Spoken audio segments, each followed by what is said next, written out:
बंदी छोड़ सतगुरु रामपाल जी भगवान की जय हो। थोड़ा शांति से सुने सभी भाई बहन, बहुत ध्यान से सुने, ये बहुत ही विशेष टॉपिक है। और इसीलिए परमात्मा कहते हैं कि साध संगत से भेद जो पाया, साध संगति से ही भक्ति मार्ग के भेद हमें पता चलेंगे। और मालिक कहते हैं जीव जो ना सत्संग में आया, भेद ना उसे भजन का पाया। और गरीबदास जी को भी बावड़ा बताया, क्या कर ले इस दुनिया शान का। तो सत्संग कहो चाहे साध संगत कहो चाहे सत्संगति कहो, वो एक ही चीज है। और परमेश्वर के जो बच्चे होते हैं वो जब आपस में बैठ के परमात्मा के कहे गए वचनों पे चर्चा करते हैं, वो भी सत्संग ही होता है। सत्संग का मतलब यही नहीं कि गुरुजी सिंहासन पे बैठ के अपने मुख कमल से सत्संग कर रहे हैं। सत्संग का मतलब होता है सत्य वचन, जिसमें झूठ ना हो, जिसमें मिलावट ना हो, जो सर्व के हित के लिए हो, उसको कहते हैं सत्संग, सत्य का संग। तो वो सत्संग यदि उस परमात्मा के बच्चे निष्कपट होके और उन्हीं के वचनों को आधार बना के कहेंगे करेंगे, वो भी सत्संग ही है। और ऐसे सत्संग के विषय में परमात्मा कहते हैं कि सत्संग की आधी घड़ी और तब के बरस हजार, तो भी बराबर है नहीं कहे कबीर विचार। फिर एक बात और कही परमात्मा ने कि सत्संग में आए के और बात चलावे और उस अपराधी आत्मा को फिर 3 लोक नहीं छोड़। तो सबसे बड़ा दोषी है भगवान का, जहाँ पे राम नाम की चर्चा हो, सतगुरु के सत्संगों की चर्चा हो, साथ संगति हो, और उसमें यदि कोई इधर उधर की बातें करता है, वक्ता को यदि कोई डिस्टर्ब करता है, तो उससे आत्मा दुखी होती है। मैंने खुद देखा बरवाला आश्रम में गुरुदेव सत्संग कर रहे हैं, भगत लोग कोई नहाने के लिए दौड़ रहा है, कोई लेटरिंग करने के लिए दौड़ रहा है, कोई आपस में बैठ के घर बीत की बात कर रहे हैं। काफी बार परमात्मा ने उनको बीच में रोका, मतलब हमारी गलतियों के चलते सत्संग कर रहे गुरुदेव को बीच में रुकना पड़ा। हमने भगवान के मार्ग में बाधा डालने का खूब प्रयास किया, तो हम कितने बड़े दोषी होते हैं परमात्मा। तो मालिक ने बताया जहां परमात्मा की चर्चा हो वहां हमें परमेश्वर का ही गुणगान करना है। देखो बात वही आएगी एंड में, हमारे अंदर ये कमजोरियां उस समय तक नहीं जाएंगी जब तक हम गुरु जी को परमात्मा नहीं मानेंगे। अब एक प्रधानमंत्री से कोई आपकी मीटिंग होनी है, अब प्रधानमंत्री से मीटिंग होनी है, आप प्रधानमंत्री जी के मीटिंग रूम में चले गए। अब विचार करना, आप हो और प्रधानमंत्री है, उस मीटिंग रूम में जाना तो आपका अपना फैसला। मीटिंग रूम में जाने के बाद क्या आप मीटिंग रूम से बाहर बिना प्रधानमंत्री की अनुमति के आ सकते हो? क्या उस मीटिंग रूम में बैठ के जिस विषय को लेके वो मीटिंग है, क्या उससे हटके आप कोई दूसरी बातें कर सकते हो?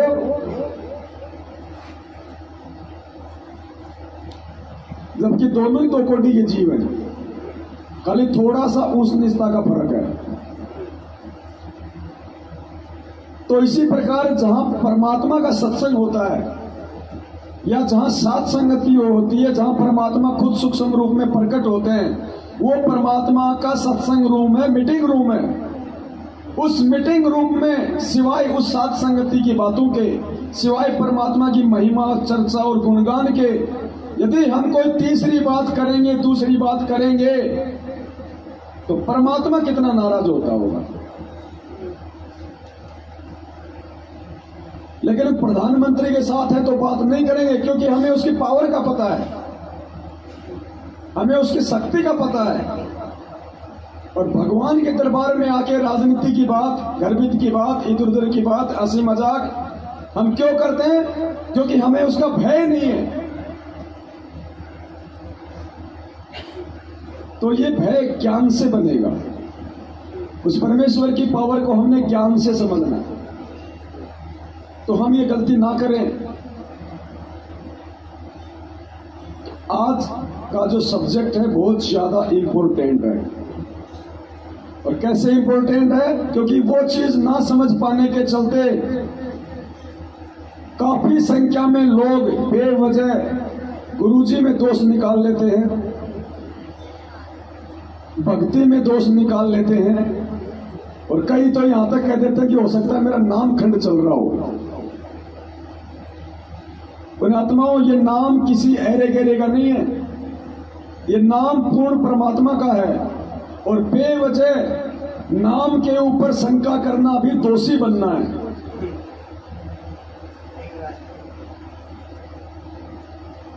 आज संगत में काफी संख्या में आप ऐसे लोग देखते होंगे जो आपको कहते हैं कि भगत जी को लाभ ही नहीं हो रहा, कोई फायदा नहीं है, 2-3 महीने तो बढ़िया काम चला नाम लेते ही, साल भर तो कोई दिक्कत नहीं आई, भगत जी अब परेशानी आ रही है। सुनते ना अमूमन क्या बोलेंगे कि भगत जी नाम लेने के 4-5 महीने तक तो ठीक था, उसके बाद ना तो भक्ति में वो मन लग रहा, ना विशेष कोई लाभ हो रहा, उल्टा नुकसान और शुरू हो गया।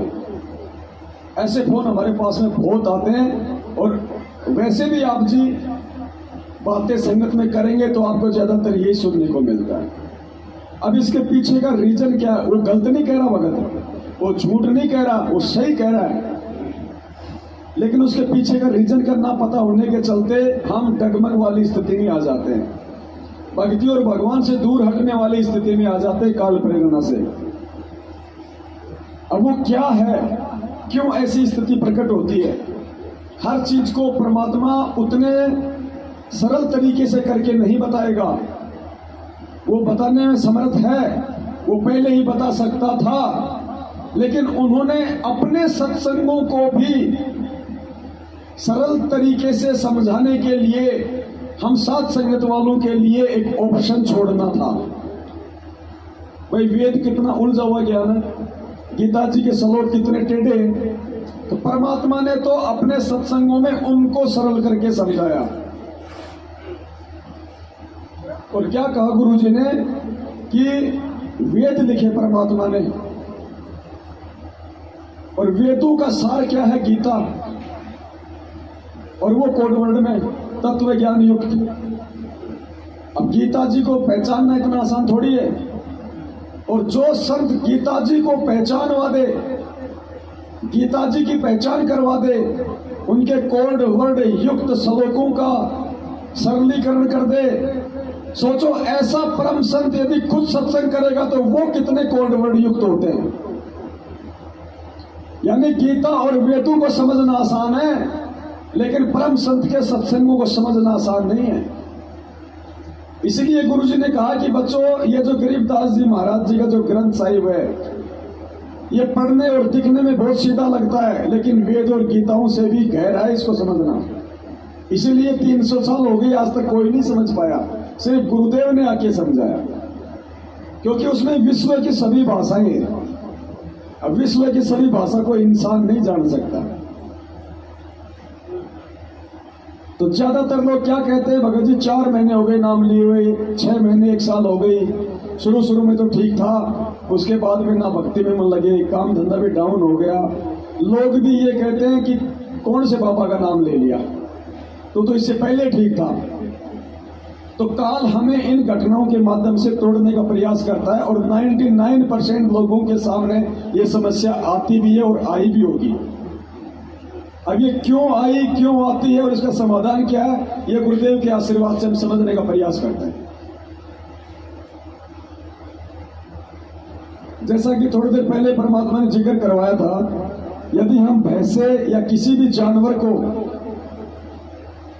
यदि उसका नाम लेके पुकारेंगे, जो उसकी बॉडी का नाम है, उसके शरीर की पहचान है, वो हमारी तरफ आकर्षित नहीं होता। और उसका जो एक कोड वर्ड है, भैंसे को भैंसा भैंसा कहेंगे नहीं सुनेगा, उड़ रही कर दो तुरंत सुनेगा, कुत्ते को कुत्ता कुत्ता कहो नहीं सुनेगा, त्योल त्योल कर दो तुरंत सुनेगा। इसी प्रकार से जब शुरुआत में हमारे को परमात्मा ये प्रथम मंत्र देते हैं 5 देवताओं के, और ऊपर नीचे परमेश्वर अपने स्वयं के देते हैं जिस पद में वो होते हैं। अब जैसे ही हम इन पांचों मंत्रों का मर्यादा में रह के सुमरन शुरू करते हैं तो प्रतिफल में हमारे को लाभ मिलना शुरू हो जाता है, क्योंकि ये शरीर में विराजमान कमलों में प्रधान देवी देवताओं के नंबर मंत्र हैं। तो मर्यादा के साथ जैसे हम इनका जाप करेंगे हमारे को लाभ शुरू हो जाता है। और क्या बताया परमात्मा ने, इसके लिए भी भगवान ने पहले लीला रची। कल जो शब्द परमात्मा ने जो बनवाया था कि ब्रह्मा जी का और विष्णु का उनको जो मंत्र दिए थे परमात्मा ने, तो क्यों दिए परमात्मा ने उनको? एक सिस्टम बनाया परमात्मा ने, पहले पूरा मैनेजमेंट सेट किया ऊपर के लोगों में। चाहता तो परमात्मा डायरेक्ट हमारे को लाभ दे सकता था, फायदा दे सकता था, लेकिन उन्होंने ऐसा नहीं किया। परमात्मा ने अपना एक विधान बना के छोड़ दिया। अब परमेश्वर ने ब्रह्मा विष्णु महेश को एक मैनेजर के रूप में बना दिया, आप और हमारे लिए। सबसे पहले परमात्मा मिले ब्रह्मा जी को ज्ञानी ऋषि के रूप में, उनके गुरु बने। ब्रह्मा जी को ओम नाम का मंत्र दिया। विष्णु जी के पास गए, हरिये मंत्र दिया। शंकर जी के पास गए, सोहम दिया। आज वो तीनों देवता उसी मंत्र का जाप करते हैं। परमात्मा वापस गए सतनाम देने, तो तीनों ने रिजेक्ट कर दिया, किया नहीं, परमात्मा ने करवाया, क्योंकि उनको सतनाम देना ही नहीं था। तो परमेश्वर ने खाली उनको एक एक मंत्र दे दिया। अब परमात्मा नीचे आ गई। नीचे आके परमात्मा ने जो मंत्र ब्रह्मा विष्णु महेश को दिए थे वो तीनों मंत्र प्रथम मंत्र में हमें भी दे दिए। अब हम क्या करेंगे? जैसे प्रथम मंत्र का जाप करेंगे मर्यादा में रह के, तो हमारा जो ब्लूटूथ है उसको हम ऑन कर देंगे नाम लेते ही। नाम लेने का मतलब है मोबाइल का ब्लूटूथ ऑन कर देना। और हम जैसे ही वो मंत्र का जाप करेंगे जिस भी देवता का, तो मालिक ने उनका ब्लूटूथ तो पहले से ही ऑन कर दिया था। अब वो ब्लूटूथ से जब ब्लूटूथ मिलेगा मोबाइल का, तो वो दोनों का कनेक्शन हो जाएगा। हम मोबाइल में जब कोई चीज लेते हैं आपस में, या मोबाइल से हम कोई स्पीकर को ब्लूटूथ से कनेक्ट करते हैं, तो दोनों का ब्लूटूथ खोलना पड़ता है ना। उसके बाद वो जुड़ जाते हैं दोनों, फिर गाने सुनो आराम से, सत्संग सुनो। तो पहले परमात्मा ने उन तीनों का ब्लूटूथ वो तीनों मंत्र दे के ऑन कर दिया। नीचे आके वही मंत्र परमात्मा ने हमें दे दिया। और जब हम मर्यादा में रह के उनका जाप करेंगे, भाई मोबाइल की बैटरी है ही नहीं, और हम उसको चालू करेंगे, करने का प्रयास करेंगे, तो काम नहीं करेगा मोबाइल। तो मर्यादा है बैटरी। तो जैसे ही वो मंत्र जाप करते हैं प्रथम मंत्र, तो हमें लाभ शुरू हो जाते हैं, क्योंकि हम उन देवताओं के वास्तविक मंत्र जाप करते हैं। और तुरंत वो हरकत में आ जाते हैं कि हमें कौन याद कर रहा है, किसको दुख है, किसको तकलीफ है। वो रह नहीं सकते, क्योंकि सिस्टम ही ऐसा बना दिया गुरु जी ने। तो तुरंत हमें लाभ मिलना शुरू हो जाता है।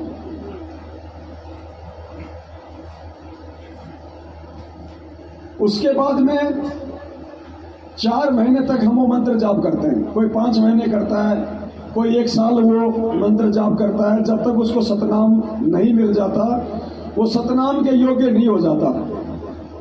तो प्रथम मंत्र तक किसी को कोई नुकसान नहीं होता, जो मर्यादा में है।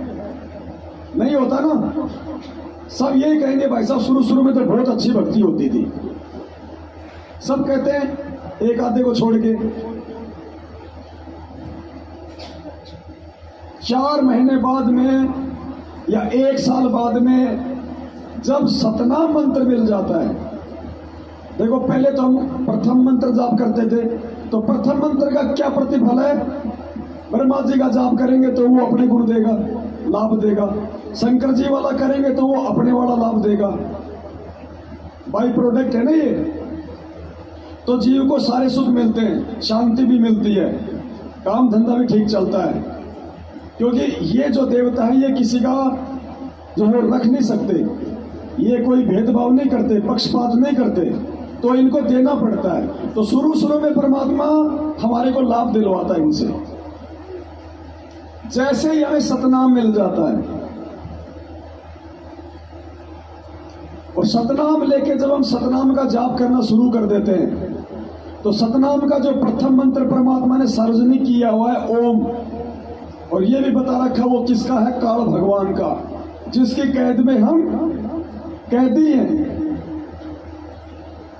अब जैसे प्रथम नाम का जाप किया तो उसके प्रतिफल में देवताओं को विवश होके उनके लाभ देने पड़ते हैं, ये विधान है। आप किसी फैक्ट्री में काम करोगे मजदूरी, तो महीने में आपको तनख्वाह मिलनी है, ये विधान है। अब जब सतनाम का जाप करेंगे और सतनाम में जब ओम मंत्र का हम जाप करते हैं, ये ध्यान देना सतनाम के बाद दिक्कत कहां आती है। जैसे सतनाम के ओम मंत्र का हम जाप करेंगे तो ओम मंत्र किसका, काल का, उसका ब्लूटूथ तो पहले से ऑन है। हमने उस मंत्र का जाप करके अपना ब्लूटूथ भी ऑन कर लिया सतनाम लेते ही। अब ब्लूटूथ से ब्लूटूथ जुड़ेगा तो क्या होगा, कंपन, हलचल, और वो देखेगा मुझे किसने याद किया,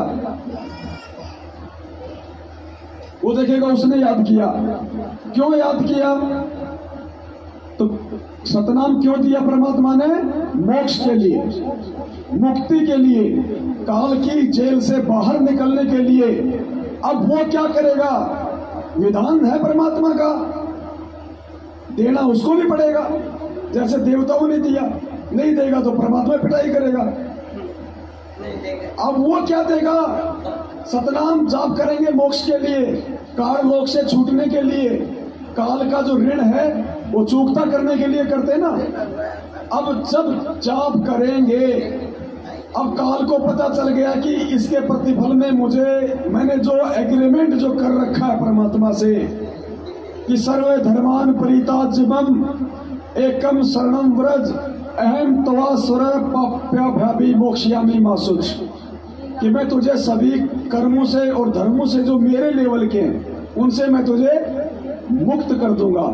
मैं उन जीवात्माओं को 21 ब्रह्मांड से बाहर का रास्ता दे दूंगा। अब सतनाम लेने के बाद जब हम ओम नाम का जाप करते हैं तो काल को प्रतिफल में आपको 21 ब्रह्मांड से बाहर जाने का रास्ता देना पड़ता है। अब वो रास्ता देना नहीं चाहता। अब वो क्या करेगा, वो हमें रास्ता ना मिले इसके लिए वो हमारे को भ्रमित करने का प्रयास करेगा। अब वो हमारी मर्यादा तोड़वाएगा, क्योंकि मालिक वाले मिशन में तो वो छेड़छाड़ नहीं कर सकता कि जो ओम नाम की जिसके पास कमाई होगी उसको निकालना पड़ेगा अपने लोक से। लेकिन आत्माएं ओम नाम का जाप करके उसके लोक से बाहर ना निकल जाएं, वो तो एक एक आत्मा के लिए लड़ता है ना, मरता है ना। परमात्मा ने क्या बताया, जब परमात्मा मगर से लीला करके सहशरीर सतलोक जा रहे थे एक साधारण संत का रूप बना के, तो काल ने एक साधारण व्यक्ति समझ के, एक साधक समझ के रोकने के लिए अपनी पत्नी दुर्गा को भेज दिया कि उसको रोक, निकल ना जाए मेरे लोक से वरना तेरी खैर नहीं।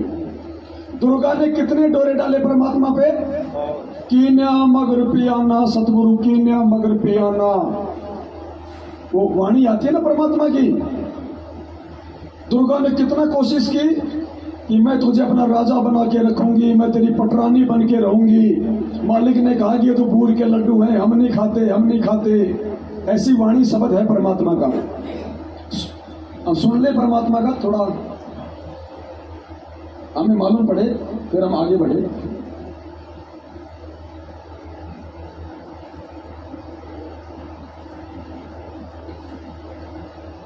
ये बहुत इंपॉर्टेंट टॉपिक है।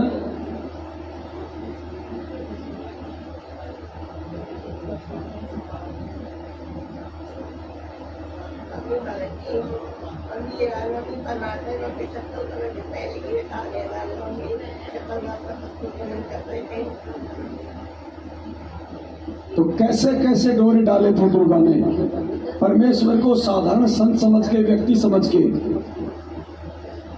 अर्थात एक तरफ तो परमात्मा के विधान अनुसार काल में ओम नाम के जाप करने वाले को रास्ता देना पड़ता है, सभी धर्म कर्मों से मुक्त करना पड़ता है। दूसरी तरफ वो घटिया नीति भी अपनाता है कि ये निकल ना जाए। तो क्या प्रयास किया था उसने परमेश्वर के लिए, सोचो हमें कहां बख्शेगा।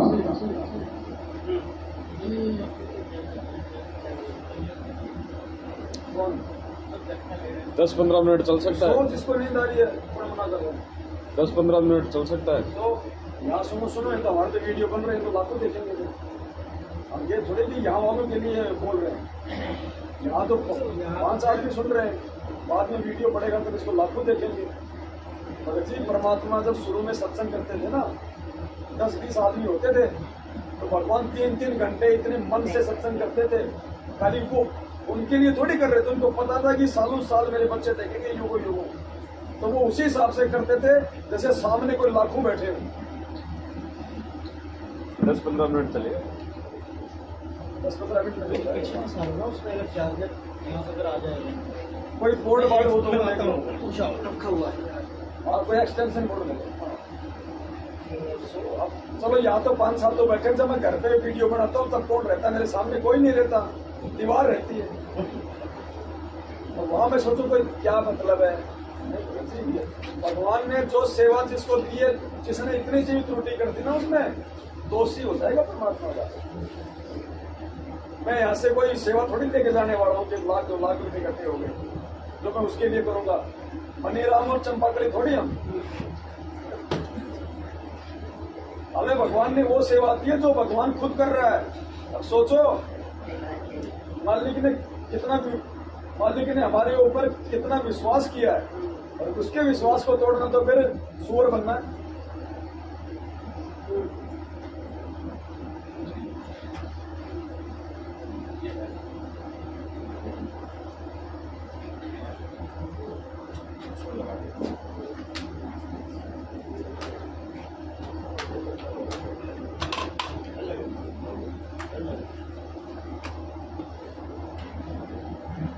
कई बार तो परमात्मा ने अपना विधान बताया।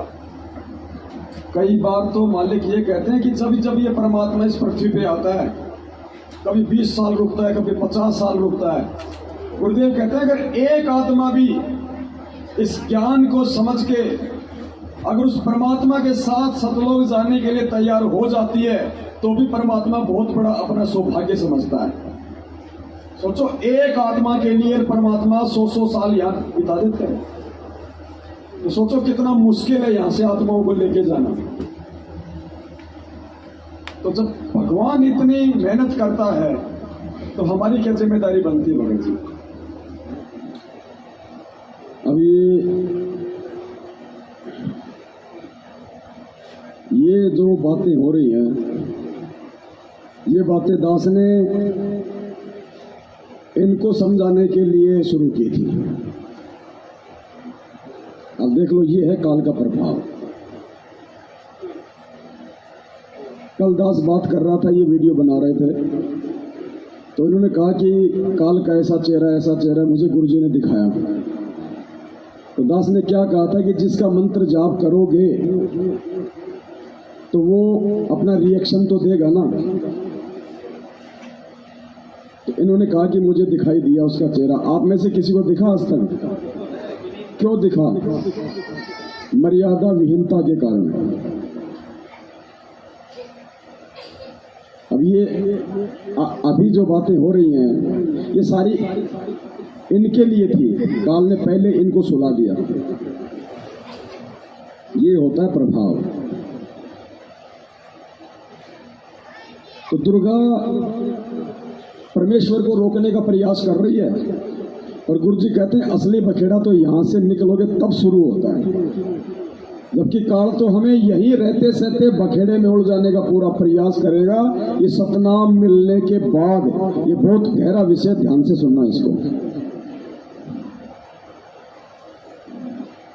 ये सत्संग केवल इसलिए सुनाया जा रहा है ताकि मालूम पड़े कि काल कितना प्रयास करता है जब साधक इसके लोक से बाहर जाने की भक्ति करता है। यहाँ से जब साधक जाता है, अगर सतगुरु शरण है तो फिर तो कोई खतरा नहीं, परम संत साथ होगा। और जब वो परमात्मा अकेले जा रहे थे तो फिर उसमें उन्हें सोची वैसे भगत जा रहा है और इसको काबू कंट्रोल करो, कंडम करो। क्या बताते हैं? देखा मगर जहूरा सतगुरु, देखा मगर जहूरा सतगुरु, देखा मगर जहूरा हो। काशी में कीर्ति कर चले, कौन ले नूर में नूरा हो। काशी में तो अपनी कीर्ति बना के महिमा गा कर चले गए, और वहां से वो नूर परमात्मा का यानी तेजो में शरीर अपने वास्तविक स्थान सतलोक में पहुंच गया।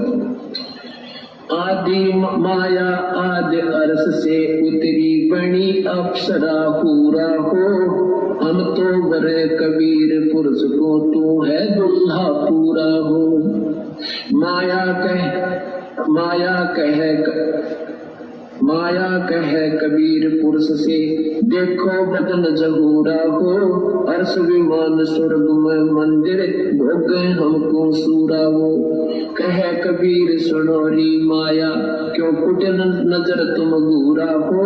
जिन भोगी सो नरक के रोगी, होगे धूर मधुरा हो। हर वाणी में, हर शब्द में एक संकेत देगा परमात्मा। परमात्मा किसी का टाइम पास या मनोरंजन करने के लिए नहीं आते यहाँ। वो माया, वो दुर्गा जिसने अपने शरीर को जहूरा बना लिया, तेजोमय बना लिया, किस लिए?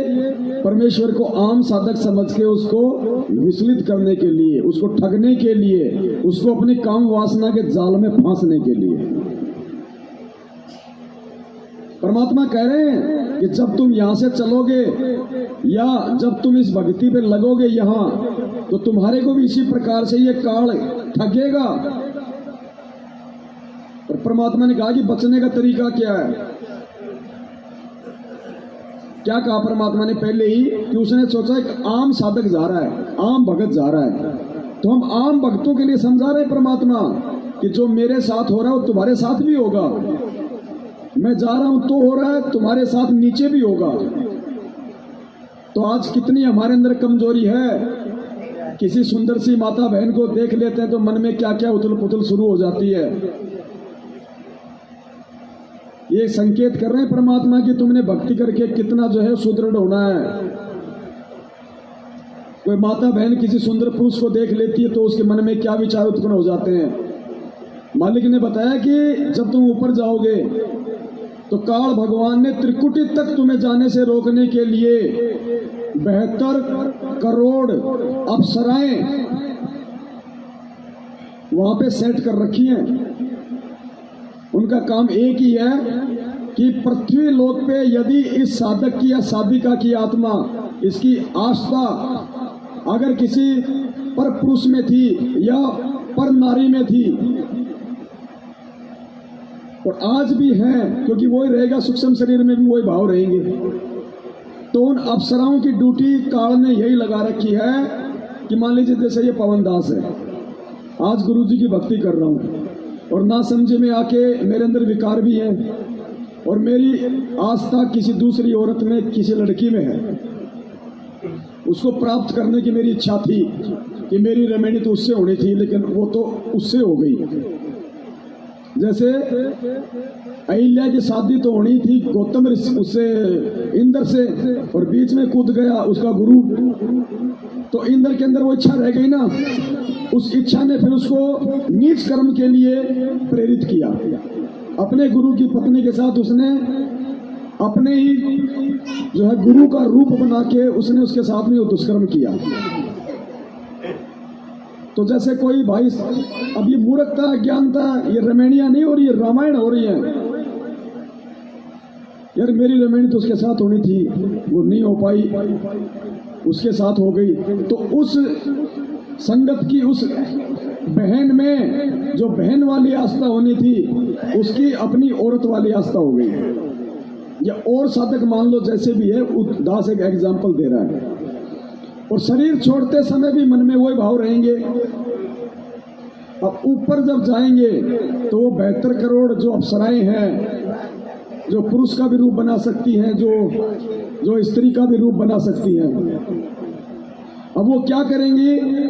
अगर मुझ पवनदास की आस्था किसी औरत में थी तो वो अप्सराएं उस औरत का रूप बना के खड़ी हो जाएंगी वहां। अब मैं ऊपर जाऊंगा तो मुझे ये नहीं पता चलेगा कि मैं ऊपर जा रहा हूं, मेरा शरीर छूट गया। गुरुजी ने क्या बताया, तुम्हें ऐसा लगेगा जैसे तुम किसी सत्संग में जा रहे हो। अब वो उस माता बहन का रूप बना के वो काल एजेंट वहां खड़ा हो जाएगा और ठग लेगा मेरे को। ऐसे किसी बहन की आस्था किसी दूसरे पुरुष में, तो वो उस पुरुष का रूप बना के वहां उसको ठग लेगी। तो इसी प्रकार ये जो दुर्गा है ये ठगने का प्रयास कर रही है परमात्मा को आम साधक समझ के। माया कहे कबीर पुरुष से, मैं हूँ जब से दूरा हो, मैं तुम्हारी पटरानी दासी राखूं पलक हजूरा हो। कहे कबीर सुनोरी माया, तुम हो लड्डू बूढ़ा हो, जो तुझे खावे वो बह जावे, वो तो अकल के कूड़ा हो। कि तू तो गुड़ के लड्डू है, गुड़ के लकड़ी के गुड़ के लड्डू बना दे, दूर तो बढ़िया दिखे पर खान में खाने के कोई ना। कहते यहाँ काल के लोग का जो भी सुख है ये गुड़ के लड्डू है, देखने में अच्छे लगे, वास्तविकता कुछ नहीं। श्वेत मुकुट जहाँ कहते श्वेत मुकुट जहाँ श्वेत सुतर है, हमारे बाजे अनहद दूरा हो, दास गरीब कहे सुन माया, हमसे रही हो दूरा हो। परमात्मा कहते तो हमसे दूर है। अब क्या बताते हैं, माया सतगुर से अटकी, माया सतगुर से अटकी। या माया परमात्मा के साथ आके और अपने डोरे डालने लगी। जो परमात्मा बोले योगनी हमरे क्यों भटकी, योगनी हमरे क्यों भटकी, हम तो भगनी कर योगी, हम तो भगनी कर योगी, हमने माया के भोगी, हम न माया के भोगी। तो मैं झगड़ा है भारी, तो मैं झगड़ा है भारी, मारे बड़ छत्रधारी, मारे बड़ छत्रधारी। माया कहती है सेवा कर सो मैंने की, सेवा कर सो मैंने की। परमात्मा कहते हमको लागत है फीकी, हमको लागत है फीकी, हमारी सार नहीं जानी, हमारी सार नहीं जानी। अरे तत घाल गई घानी, अरे तत गाल गई घानी। परमात्मा कहते तू जाए भी यहाँ से, चलती फिरती क्यों नाही, तू चलती फिरती क्यों नाही, हम रहते अवगत पद्माही, हम रहते अवगत पद्माही। अरे तू तो गली है गोली, अरे तू गली है गोली, दाग लगावेगी चोली, हमरा दाग लगावेगी चोली। मेरा अंजन है नूरी, काल क्या कहती है माया, मेरा अंजन है नूरी, मेरा अंजन है नूरी, अंदर मैं कह कस्तूरी, अंदर मैं कह कस्तूरी। परमात्मा कहते हैं किसी राजा राणा पे जाओ, किसी राजा पे जाओ, हमरे मन नहीं भावो, हमरे मन नहीं भावो, मैं तो अर्धंगी दासी, मैं तो अर्धंगी दासी। परमात्मा कहते हैं हम तो अनहदपुरवासी, हम तो अनहदपुरवासी, हम यहाँ के लोग के नहीं, हम सतलोक के रहने वाले हैं। हमरा अनहद में डेरा, हमरा अनहद में डेरा, अंत ना पावेगी मेरा, अंत ना पावेगी मेरा। हम तो आग जुगानी जी, हम तो आग जुगानी जी। अरे तुझे माता कहूँ अकधी, अरे तुझे माता कहूँ अकधी। परमात्मा के संकेत देते हैं कि नादान तुझे माँ कहूँ बहन कहूँ, क्योंकि अपने आप को छुपा कर यहाँ का प्राणी सिद्ध करते हुए, साधक सिद्ध करते हुए कहते हैं कि तू उसी लोक से आई है, अब हम भी उसी लोक से आए हैं। अब तुझे माता कहूँ या मैं बहन कहूँ, तेरा कौन सा नाता बरतू तेरे तक। अब सब पुण्यात्माओं ये काल का बहुत बड़ा बखेड़ा है। अब परमात्मा उसको समझाना चाहते हैं, तो यहाँ आने के बाद जीव का बुद्धि भ्रष्ट हो चुकी है। अब क्या कहती है, अरे अब मैं देऊंगी गारी, अब मैं देऊंगी गारी। परमात्मा कहते हम तो योगी ब्रह्मचारी, हम तो योगी ब्रह्मचारी, यानी हम सब चीज सहन करने वाले हैं। गाली देगी उसने भी स्वीकार कर लेगी। कहती आसन बंधोगी जंदा, आसन बंधोगी जंदा, गल में डारूंगी फंदा, गल में डारूंगी फंदा। परमात्मा कहते हैं आसन मुख्तारी माई, आसन मुख्तारी माई, तीन लोक ना अंघाई, तीनों लोक ना अंघाई। हम हमरे द्वारे क्यों रोवो, हमरे द्वारे क्यों रोवो, किसी राजा राणे को जोवो, किसी राजा राणे को जो। हमरे भांग नहीं गोनी, हमरे भांग नहीं गोनी, माया शीस कूट रोनी, माया शीस कूट रोनी। तो जोगनी है खंडी, तो जोगनी है खंडी, मोरा फेर चली लंडी, मोरा फेर चली लंडी। अपना परमात्मा ये कहते हैं कि तूने पहले तो वहां नाश किया, सबसे पहले हाथ खड़ा किया और गेला हमने लपेट लाई, तेरी देखा हम खड़े। कहने का भाव यहाँ परमात्मा अपने आप को सिद्ध करता है कि तू जितनी शानी बन गई है और काल के अधीन हो चुकी है, तुम्हारी बुद्धि खराब हो चुकी है। अब हम वो संत नहीं है, ना हम बांग पीते, बांग के पी के गलती करते हैं, हम तेरे काबू आने के नहीं है। तो कहते हैं फिर मोरा फेर चली लंडी, फिर चलेगी वापस, गुरु तक कोई नहीं चली। तो ऐसे परमात्मा की शरण माने से हमारे सारे संकट और गुरु परमात्मा की महिमा से परिचित होंगे और संकट निवारण।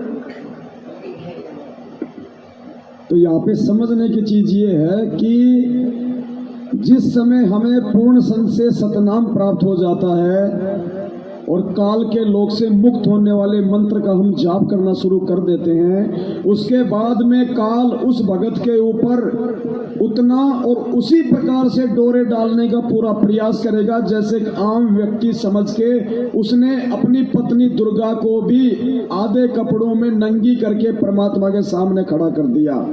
हम तो अर्धंगी दासी, हम तो अर्धंगी दासी, हम तो अनहद पुरवासी। यानी इतने भी घटिया कर्म करवाने से ये पीछे नहीं हटता एक प्राणी को अपने लोक से मुक्त होने के लिए।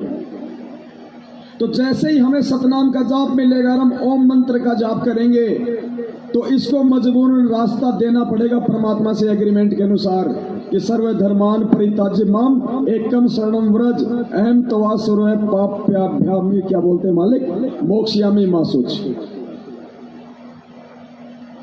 अब वो इतनी आसानी से मुक्त नहीं होने देगा।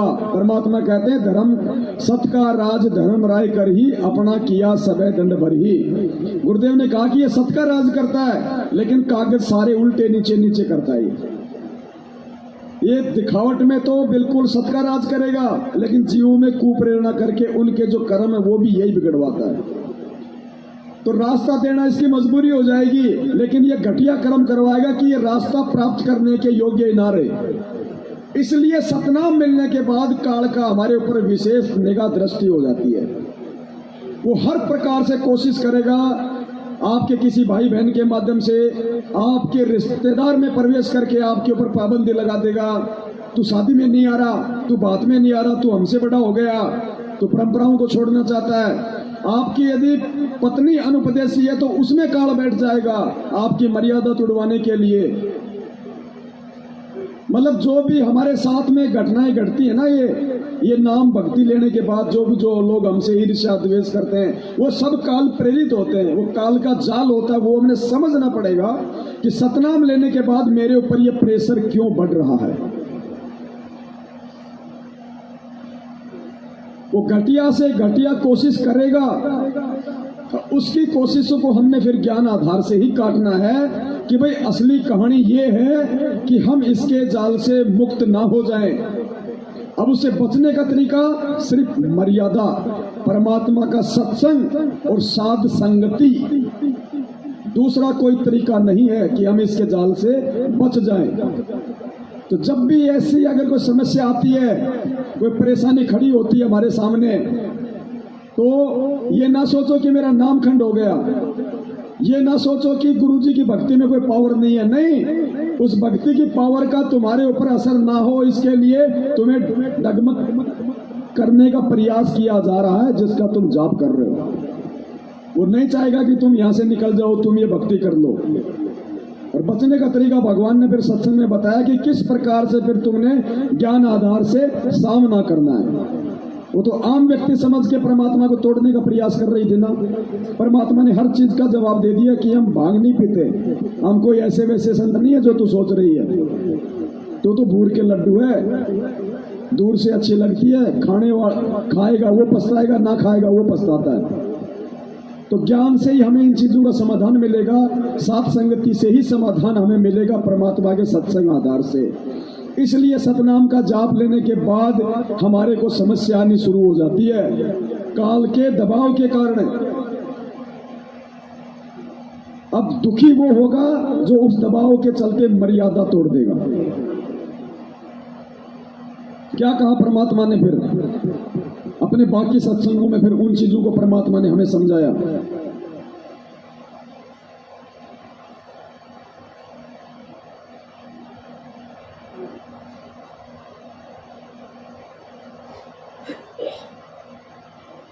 क्या बताया? ध्यान से सुनना पुण्यात्माओं।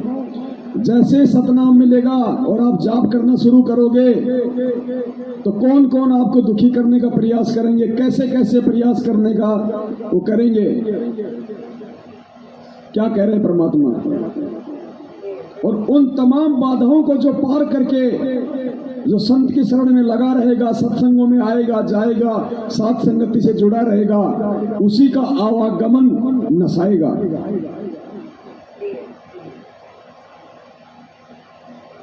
आदि चलन लग गया तो 100 का नोट, ऐसे और भी बहुत से बात बताते हैं। ऐसे ऐसे आदि चलन लग गया तो 100 का नोट पाया। एक माई कह रही थी जी मैं पति तो नाम नहीं ले रहा, बाधा भी करता था। समागम आ गया करौथे आश्रम में, जब हम सत्संग करते थे तो मैंने अपने पति से कहा कि मैं सत्संग में जाऊंगी, मैंने 100 रुपये दे दिए। ये 10 वर्ष पहले, 8 वर्ष पहले की बात है। वो कहने लगा मैं तेरे को छोड़ने नहीं दूंगा, और तू तीसरे दिन झोला उठावे और वहां चली जाती है। वो कहने लगी मैं कोई गलत जगह जाती हूँ, 60-65 साल की उम्र की बुढ़िया थी, और तेरे बेटे जान लग गए वहां पर। बेटे तो अपनी कमाई करे, वो ले जाते किराया। मैं किराया मान ले उनसे मांग भी लूं तो नखरे करता है, क्योंकि बेटे अलग हो रहे हैं, उनसे थोड़ा द्वेष रखता है, उनसे कैसे ले लेगी, वहां जाओ भी देंगी। तो उसने कहा कि मुझे 100 रुपये दे दे। बोला कति नहीं जान दो, और जाके दिखाई आज तो नहीं, मैं पैसा किराया दूं नहीं, तू जाएगी कैसे? वो कहने लगा मेरे द्वारा पैसा को ना। फिर आखिर में ये बहाना मिला उसने, मेरे द्वारा 100 रुपये को नहीं। वो क्या कहती है उसकी पत्नी कि मैं तो बैठकर रोने लगी, जहाँ पूजा स्थल है रोने लगी है भगवान, देख कौन बनी। हम एक दूसरे के ऐसे बांध रखे हैं कि हम इनसे अब अपने भगवान के दरबार में भी नहीं जा सकते। आखिर में कहने मैंने ये सोच लिया कि मैं अभी चाहती हूँ कि पड़ोसन पर मांग मांग कर मैं जाऊंगी। इतना दृढ़ निश्चय मैंने कर ही लिया था, लड़ाई होगी, बोलेगी, मार पीट लेगा और 2 मुक्के खा लेगी भगवान के नाम पे। ध्रुव पिटा, प्रहलाद पिटे, मीराबाई पिटी। क्या समझा रहे हैं परमात्मा सत्संग के माध्यम से? उसके पति ने मना कर दिया किराया देने से, फिर भी उसने क्या दृढ़ निश्चय किया कि सत्संग में तो जाऊंगी, चाहे किसी पड़ोसी से मांग लाऊंगी। परमात्मा कहना चाह रहे कि ऐसी कोई भी समस्या तुम्हारे सामने आए तो तुरंत ढीले होठ मत छोड़ दिया करो, थोड़ा संघर्ष करो, फिर भगवान पीछे से सारा देगा। इतना दृढ़ निश्चय मैंने कर ही लिया था, लड़ाई होगी, बोलेगी, मार पीट लेगा और 2 मुक्के खा लेगी भगवान के नाम पे। ध्रुव पिटा, प्रहलाद पिटे, मीराबाई पिटी। ऐसे ही निर्णय होता है, ऐसे ही परमात्मा निकटाता है। इतने में बूढ़ा साइकिल लेकर जाता, गांव से निकला, सड़क थी अच्छी, तो दिल्ली के, ये पंजाब कोड की बात है, और वहां वो गया होगा सड़क के ऊपर आधा किलोमीटर, एक 100 का नोट ऐसे हवा में उड़ा, अगले साइकिल के अगले पहियों की ताड़िया में आगे चिपक गया। अब कल जो हमारी बहन थी, जो गंगोत्री दासी छत्तीसगढ़ की, जो साथ संगति में जा रही थी लेकिन पैसा नहीं था, लेकिन जाने की इच्छा थी, तो परमात्मा प्रकट हुए संत रामपाल जी भगवान, और क्या कहा कि बेटी तू साथ संगति के लिए निकल। बोले परमात्मा पैसा नहीं है, बोले जैसा कह रहा हूं वैसा कर, और तेरे बैग में मैं 5000 रुपए डाल दूंगा। और बाद में जब चेक किया तो उसके बैग में 5,000 रुपए मिले। जैसे ये साइकिल की ताड़ी में परमात्मा ने 100 का नोट फंसा दिया। वो किसी का नीचे गिरा हुआ नहीं था, परमेश्वर ने प्रकट कर दिया। सेकंडों का काम है मालिक का। एक ही नंबर के परमात्मा पता नहीं दुनिया भर के लाखों नोट पैदा कर दे 1 सेकंड में। और उसने रोका तुरंत साइकिल, 100 का नोट ताजा, उसकी तो घीघी बन गई, घबरा गया, उल्टा आया, आके न बोला ले भगवान तेरे भगवान ने भेज दिया, तेरा 100 का नोट ले जाते। और उसका जो है ना पसीने आ रहे, उसके बाद उसने मुझे मना नहीं किया। तो यहाँ परमात्मा कहते हैं, अब आगे ध्यान से सुनना, ये सतनाम मिलने के बाद फिर काल कैसे हमारे को और किन किन हमारे ही रिश्तेदारों के माध्यम से रोकने का, तोड़ने का, डगमग करने का प्रयास करेगा।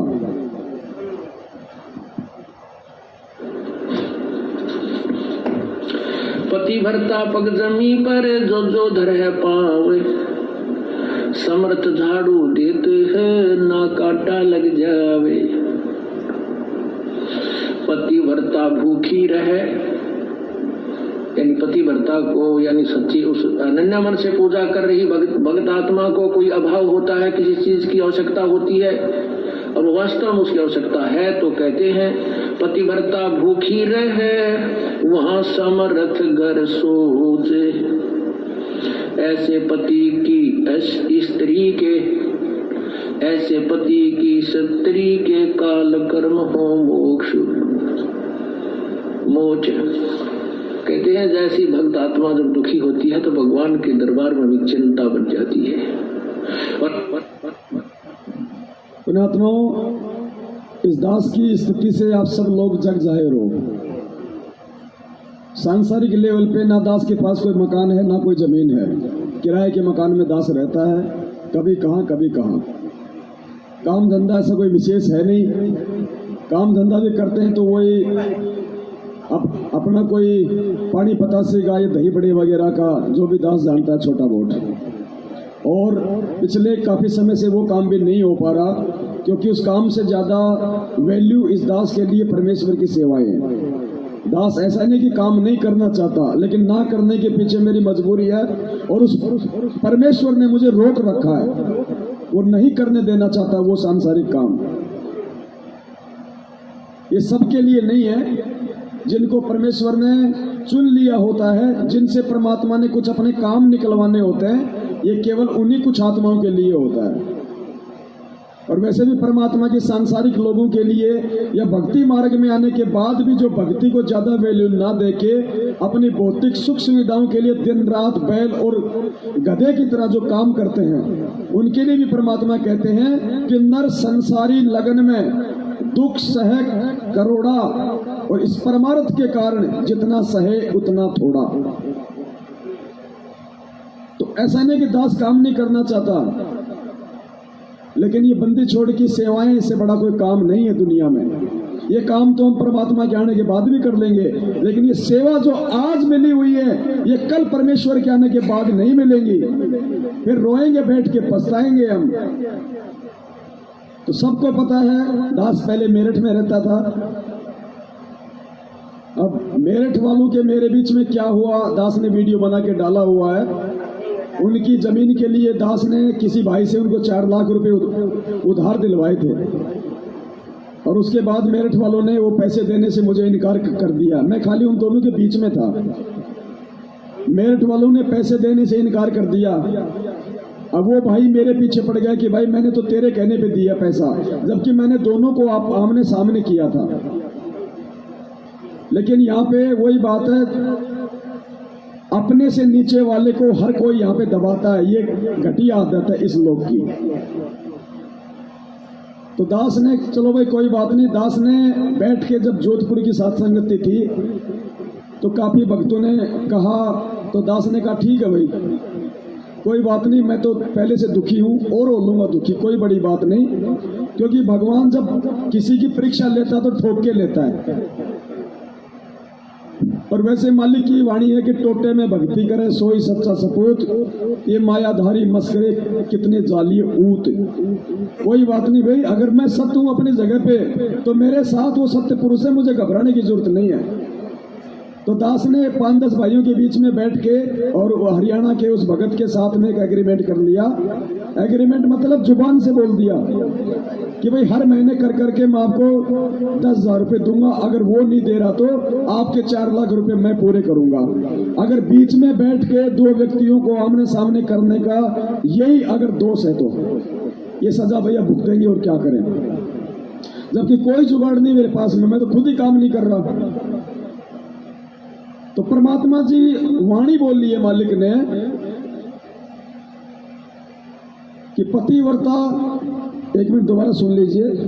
हाँ, परमेश्वर कह रहे हैं कि पतिव्रता भूखी रहे। भूखी रहने का मतलब कोई रोटी से नहीं, पतिव्रता भूखी रहे मतलब उसको आवश्यक, अगर किसी वस्तु की आवश्यकता होगी, कोई जरूरत होगी तो कहते समृत घर सोच, उस परम पिता परमेश्वर के दरबार में चिंता बन जाती है कि मेरी ये आत्मा दुखी क्यों है।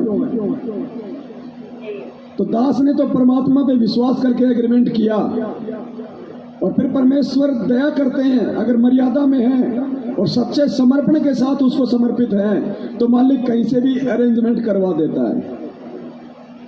उसके बाद परमात्मा ने एक भाई को निमित्त बनाया 1 लाख रुपए के लिए। उस 1 लाख रुपए में दास ने अपने मकान चेंज किया और कुछ काम थे मेरे 50-60 हजार रुपए के, वो किए। 1 लाख रुपए पूरा हुआ। अगले महीने उसकी किस्त का समय आ गया। उस भाई ने 10,000 रुपए और दिए मुझे, उसकी मैंने किस्त दे दी। उसके बाद हो सकता है कोई दिक्कत हुई हो भाई को, वो नहीं दे पाया। अब मेरे को थोड़ी हल्की टेंशन, क्योंकि जीव है भैया, अब एग्रीमेंट हो चुका है, नहीं देंगे तो वो फिर ज्यादा और बेचारा परेशान करेगा, दुखी होगा, उसकी भी आत्मा दुखी होगी, या बेवजह मेरे को टेंशन होगी। अब टेंशन होगी तो फिर ये परमेश्वर वाली सेवाओं में बाधा उत्पन्न होती है। तो परमात्मा नहीं चाहता कि ये टेंशन हो, और मैंने इसको जो असली जो नौकरी दी है, इस नौकरी में किसी भी प्रकार से ये कोई आलस से करे। तो परमेश्वर ने हरियाणा से एक बहन को निमित्त बनाया और बहन ने दास को 1.25 लाख रुपए दिए। तो परमेश्वर ने दास को 1 साल के लिए टेंशन फ्री कर दिया कि 1 साल तक तू उसकी किस्त देता रहे, हर महीने 10-10 हजार रुपए, और 1 साल तक टेंशन करने की तुझे जरूरत नहीं है। मैंने जो सेवा दे रखी है उनको तन मन धन से कर। और दास का जो लड़का है बड़े वाला, अब परमात्मा का देखो पुण्यात्मा ज्ञान हो गया, ऐसे ही परमात्मा हमसे प्रसन्न होगा। ये शिक्षा, ये पढ़ाई परमात्मा ने नौकरी के लिए नहीं दी। परमात्मा ने नौकरी तो एक लड्डू कि इस नौकरी के लालच में मेरे बच्चे जो है अक्षर ज्ञान युक्त हो जाएंगे। अगर नौकरी ना हो तो कोई माँ बाप अपने बच्चों को नहीं पढ़ाएगा। सब स्वार्थ के लिए पढ़ाते हैं, लालच के लिए, पैसों के लिए।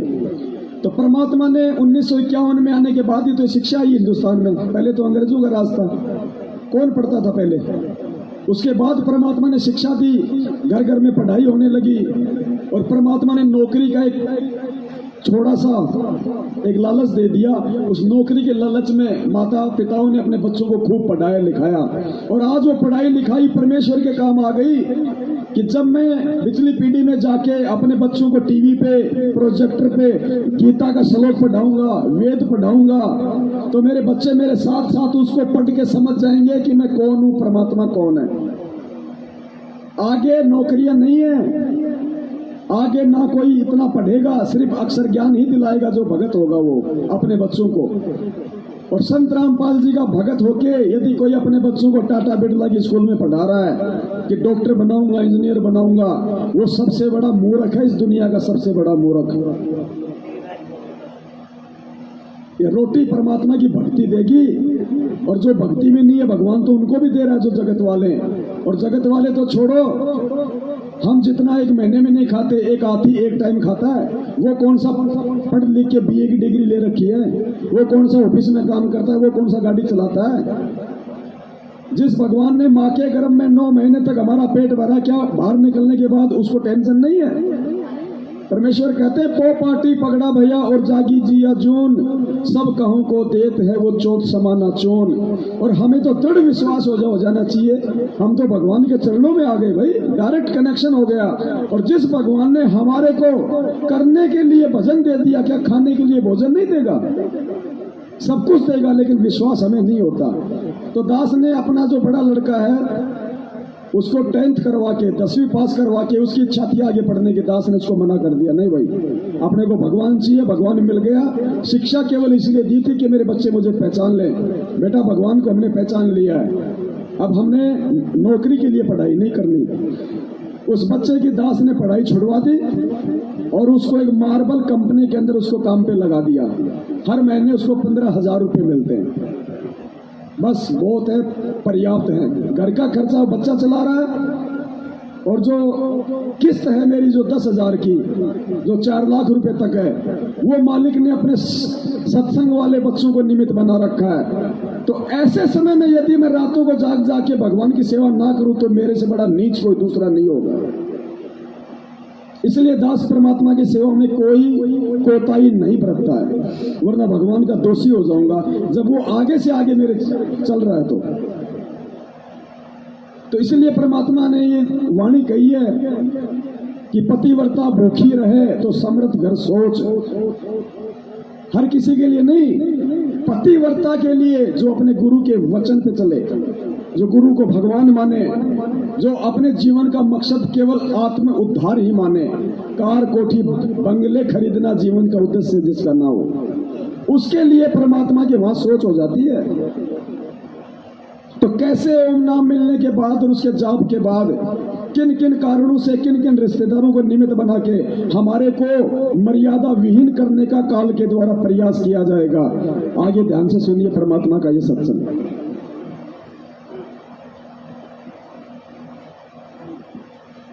और ऐसे पति की स्त्री के काल कर्म हो मोक्ष, जो ऐसे सोचे है किसी चीज की आवश्यकता होती पर जो धर है पावे, समर्थ झाड़ू देते हैं ना काटा लग जावे।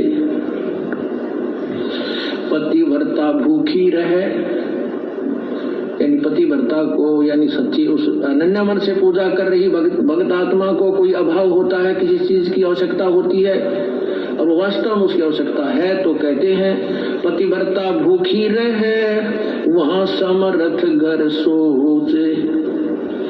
ऐसे पति की स्त्री के, ऐसे पति की स्त्री के काल कर्म हो मोक्ष मोच। कहते हैं जैसी भक्त आत्मा जब दुखी होती है तो भगवान के दरबार में विचिन्नता बन जाती है। और ऐसे पति की स्त्री के काल कर्म हो मोक्ष, जो ऐसी दृढ़ता के साथ, समर्पण के साथ, पूरे विश्वास के साथ भगवान पर लगती है, उसके नाम पर, कहते हैं उन्हीं का मोक्ष होता है, उन्हीं के पाप कर्म नष्ट होते हैं। कहते हैं नुक्ते ऊपर लिख जाएगा रे कोट कर्म जल जा तुम्हारे। ये नुक्ते होते हैं जो हम लोग लाज और किसी परमात्मा के नाम पर ना किसी पति से, ना पत्नी से, ना काल सतनाम लेने के बाद तोड़ने का प्रयास करेगा। इधर परमात्मा आके सत्संग दे दे के हमारे को टूटने से बचने के तरीके बता रहे हैं। ये कनेक्शन हमने खुद जोड़ने पड़ेंगे कि परमात्मा कहाँ क्या संकेत कर रहे हैं। पुत्र से कोई दबाव नहीं मानते अपने आत्म कल्याण के लिए, तो परमात्मा कर्म जल जा तुम्हारे। ये नुक्ते होते हैं जो हम लोग लाज और किसी परमात्मा के नाम पर ना किसी पति से, ना पत्नी से, ना पुत्र से कोई दबाव नहीं मानते अपने आत्म कल्याण के लिए, तो परमात्मा प्रसन्न होता है। परमात्मा कहते हैं मात पिता सुत स्त्री, मात पिता सुत सत्री, आलस बंधु कान, संत मिलन को जब चले ये अटकावे आण। मात पिता, बालक है, बेटा है, बेटी है, माँ बाप नहीं जानते सत्संग। जो 15-16 साल के 20 साल तक हैं वो माता पिता के अधीन होते हैं। और जो बुजुर्ग हैं वो जब बच्चे बड़े हो जाते हैं तो बच्चे बेटा बेटियां के अधीन हो जाती हैं, बेटे के अधीन हो जाते हैं, या फिर आलस या फिर लोक लाज। जैसे आप यहाँ सत्संग में आते हैं, कोई ना कोई जरूर टकरा देगा, कहाँ चले बेरा है सत्संग में जानते होगे, तेरा तो पाल कट रहा है, तीसरे दिन वहां बैठे रहते हो। तो इस तरह के श्लोक सुना देते हो और आप जो ज्ञान में कमजोर है इन बातों से दबाव मानने लग जाता है और फिर वो आना भी कम कर देता है, उसको ज्ञान नहीं है। इसीलिए परमात्मा कहते हैं कि मात पिता क्षत्रि और आलस बंधुकांड माने लोक लाज, अपने मित्रों के वो कहे हुए व्यंग्यात्मक बातों से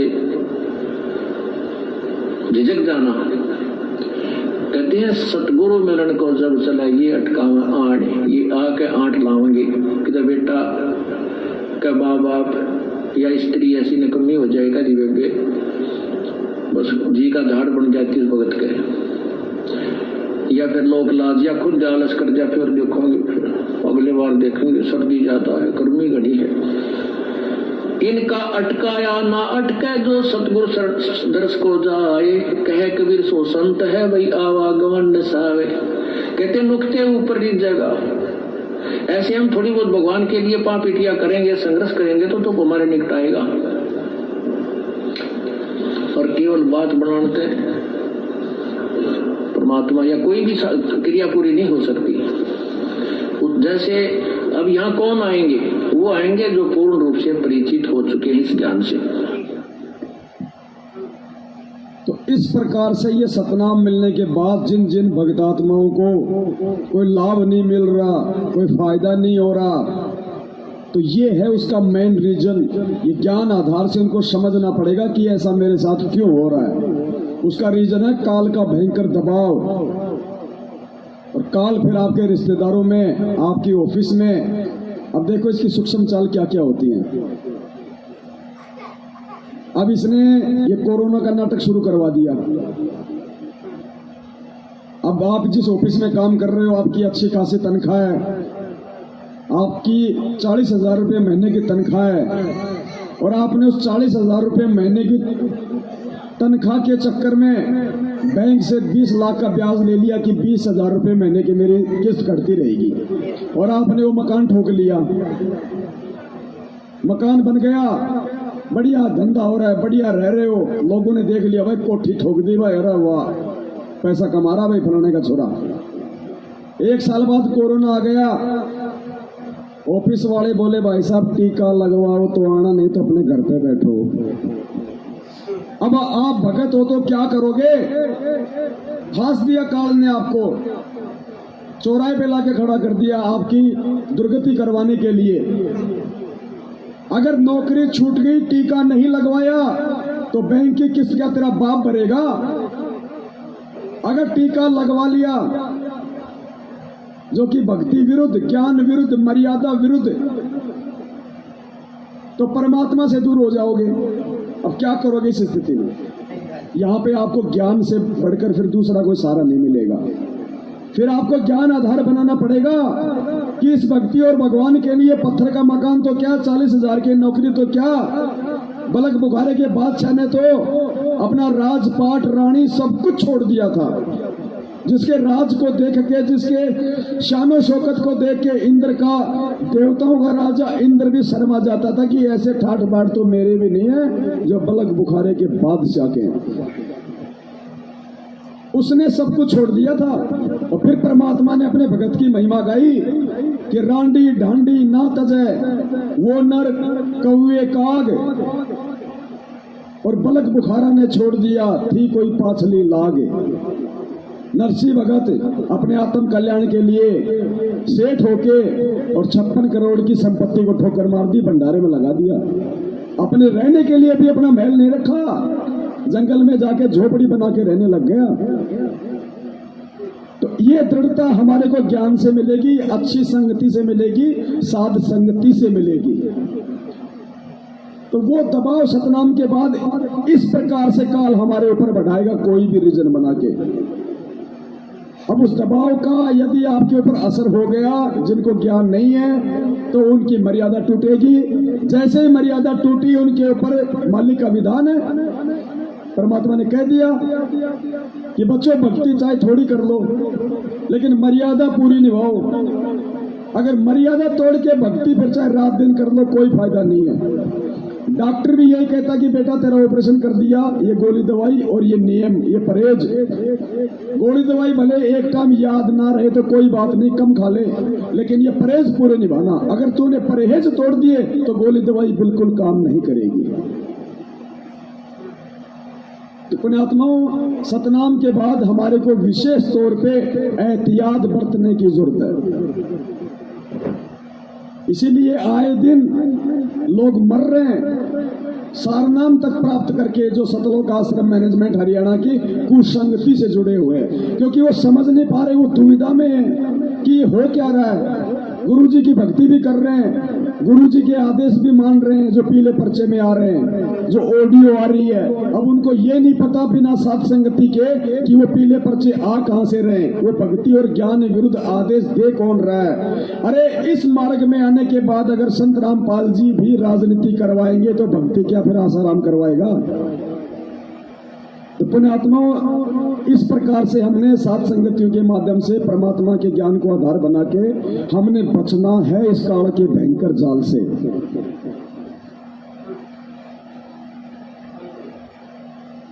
इसलिए साध संगतियों की जरूरत है, इसलिए भगवान ने हमें ये साध संगतियां दी है। वरना गुरु जी के रहते 27 साल हो गए, कहीं कोई साध संगति का नाम सुना था क्या?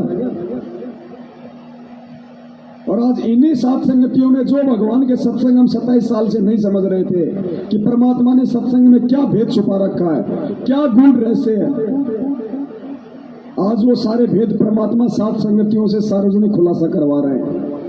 और जो दृढ़ता, जो समर्पण, जो आस्था अपने गुरुदेव में और भक्ति के प्रति जो रुचि और जो भय आज से पहले नहीं हो रहा था, आज वो भय हमारे अंदर प्रकट होने लगा है। क्योंकि परमात्मा कहते हैं भय बिन भक्ति ना होई। और भय होता है ज्ञान से कि अगर रह गए अब की बार तो गधा कुत्ता बनने से मुझे कोई रोक नहीं सकता। वो नरक, वो 84 लाख योनियां, इसीलिए परमात्मा सत्संग सुनाते हैं। 3 प्रकार की वाणियां बताई परमात्मा ने, यथार्थ, रोचक और भयानक। यथार्थ यानी वास्तविक जानकारी, सृष्टि रचना, सत्संग। रोचक कुछ कुछ मीठी बातें परमात्मा बीच बीच में कोई चुटकुला सुना देते हैं, कोई हंसी मजाक की बातें कर देते हैं, जैसे कथाएं सुनाते हैं परमात्मा, तो ये रोचक है। और एक भयानक कि 4 खानी में जाएगा कबू न लगता पार, अगर भक्ति नहीं करी तो 84 लाख योनि में जाना पड़ेगा, गधे कुत्ते सूअर के शरीर भोगने पड़ेंगे, परमात्मा फिर सहायता नहीं करेगा। ये भयानक वाणियां। तो परमात्मा कई प्रकार के तरीके अपना के अपने बच्चों को भक्ति से जोड़ के रखते हैं। तो वर्तमान में उस परमेश्वर ने हम भाई बहनों को आपस में निमित्त बना रखा है। तो भाई दास को तो भगवान ने जो सेवा दी है, दास की योग्यता के अनुसार, योग्यता भी नहीं कह सकता, ये भी परमात्मा से दास माफी चाहता है कि परमेश्वर दास की तो कोई योग्यता है नहीं, हो तो आप ही योग्य बनाते हो। तो दास उस चीज को परमात्मा के ही आशीर्वाद से पूरी तरह से निभाने का पूरा प्रयास कर रहा है। हालांकि अभी भी बहुत कमियां हैं। मालिक से प्रार्थना करूंगा परमात्मा और सेवाएं दे, और सेवाओं को करने की शक्ति दे परमेश्वर। आप भाई बहनों का क्या फर्ज है, क्या कर्तव्य है, ये संदेश जो आप यहाँ से सुन के जाते हो, या आप यदि सोशल मीडिया पे जुड़े हो तो आपने किस प्रकार से अन्य भाई बहनों को जगाने के लिए आपने ज्यादा से ज्यादा इन वीडियो को आगे भेजना, शेयर करना, भगत भाई बहनों को बताना, ये आप भाई बहनों की जिम्मेदारी, आप लोगों की सेवा है। जब भी साथ संगति में आओ, प्रयास करो कि एक भगत को तो मैं एक और लेके ही आऊंगा। देखो हर बार आप आ रहे हो तो कोई फायदा नहीं है। अरे आप तो समझ चुके हो, मेरठ में इसी बात को लेके हमारा मनमुटाव हुआ था। हर बार वही भगत आ रहे हैं। तो दास ने खड़ा होकर कहा कि यहाँ पे कोई शादी का प्रोग्राम होता है क्या हर महीने? ये पांचों यज्ञ तो तुम अपने घर पे भी कर सकते हो। जब तक तुम यहाँ से सीख के जो जाते हो बाहर नहीं बताओगे, हर बार किसी एक आत्मा को तुम नहीं लाओगे, तुम्हारा क्या फायदा यहाँ पे आके सूखे ये भोजन करने से। ये खाना तो तुम अपने घर पे भी खा सकते हो, ये भक्ति तो तुम अपने घर पे भी कर सकते हो। और दास ने कहा था 8 मार्च 2020 को सबके सामने खड़े होके वहां पे, क्योंकि हमें कोई स्वार्थ नहीं है, हम कोई पैसों के लिए नहीं कर रहे। दास ने कहा कि आज के बाद कोई नहीं आएगा यहाँ पे। अगर तुम किसी नए भक्त आत्मा को नहीं लेके आते हो तो, और कोई नहीं आता है तो कोई बात नहीं, यहाँ से जो सुन के जाते हो यदि तुम दूसरों को नहीं बताते हो तो धिक्कार है फिर तुम्हारा यहाँ आना। फालतू में कोई मनोरंजन के लिए आ रहे हो। इस बात को लेके मेरठ वाले नाराज हो गए, हाथ से माइक छीन के बोले नहीं नहीं सब आएंगे यहाँ पे, ऐसी बात नहीं है, क्योंकि स्वार्थ उनका था, मेरा नहीं था। पैसे का हिसाब किताब वो लोग जो वो देखा करते थे, मैं नहीं देखा करता था। मन में दोष उनके था, मेरे नहीं था। तो दास ने खड़ा होकर बोल दिया आज के बाद कोई नहीं आएगा। इसी बात को लेके मेरठ वाले मेरे से नाराज हो गए और वो 4 लाख रुपए देने से उन्होंने मुझे मना कर दिया। ये था मेन रीजन। फिर दास भी वहां से आ गया सब कुछ छोड़ छाड़ के। मेरी जो दही बड़े की दुकान थी कम से कम 1 लाख से ऊपर का सामान था, मुझे दुकान तक नहीं खोलने दी। बोले मर्डर कर देंगे अगर दुकान के हाथ लगा दिया तो, निकल जाए यहां से।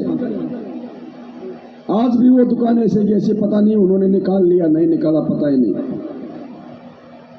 हम साधु हैं, हमने सहन करना पड़ेगा। जो यथार्थ है वो हमने लोगों को बताना भी पड़ेगा। तो पुण्यात्माओं इस प्रकार से हमने बहुत ही, क्योंकि हम ऐसे समय में, हम ऐसे दौर से गुजर रहे हैं जो कितना खतरनाक है, कितना।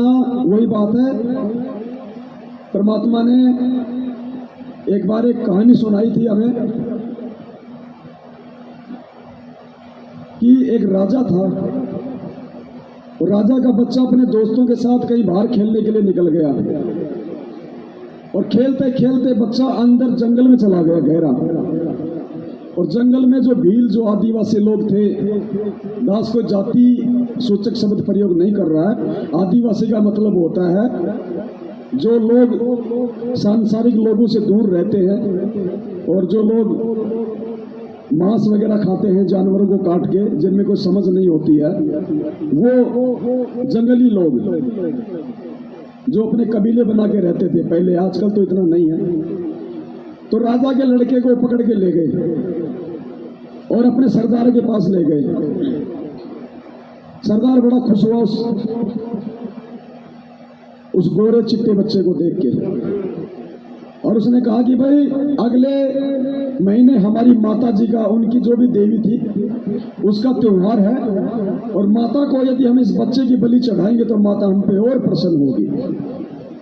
बच्चे को एक कोठरी में डाल दिया, एक आदमी की ड्यूटी लगा दी खाना वाना खिलाने की कि ये बच्चा अगर हाथ से निकल गया तो मैं तेरे से ले लूंगा, ध्यान रखना।